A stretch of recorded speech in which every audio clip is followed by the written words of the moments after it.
Ice जमी हुई तकदीर। रात अभी अधूरी थी, सपने आंखों में हलचल कर रहे थे। तभी दरवाजे पर दस्तक हुई और जिंदगी का सूरज डूब गया। नाम पुकारा गया जैसे कोई गुनाहगार हो। हाथों में हथकड़ी नहीं पर बेड़ियां थी।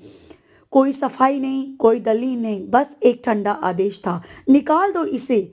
ये वही गलियां थी जहां कभी रातें महकती थी, अब वही रास्ते अनजान बन गए जहां हर परछाई डराती है। बच्चे रो रहे थे, माँ की उंगलियां थामे, पर माँ की आंखों में अब कोई सुबह नहीं थी। बाप ने जेबें टटोली, पर पासपोर्ट से ज्यादा वहां सिर्फ पुराने सिक्के मिले जो अब किसी काम के नहीं थे। पर मेरा घर यही है। शब्द मुंह से भी निकले ही नहीं कि हवा में घुल गए, जैसे बर्फ पिघलने से पहले खुद ही गायब हो जाए।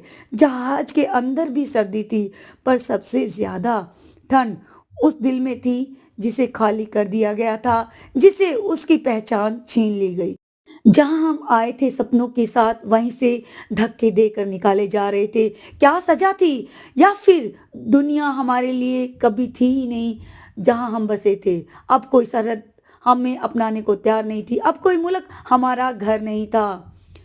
क्यों छोड़ दिया अपना देश, क्यों किया उसे बेगाना। आज सोच रहे थे यही रहकर भी बन सकते थे कुछ, यहीं रहकर बना सकते थे कुछ, खुली हवा में सांस लेकर अपने ही आसमान के नीचे रच सकते थे एक नई पहचान। पर न जाने क्यों सपनों की सरहद पाने की जिद अब लौटे तो गले लगा लिया उन्होंने, जिसे हम बेगाना कर गए थे, जिसे हमने अनजाना कर दिया था।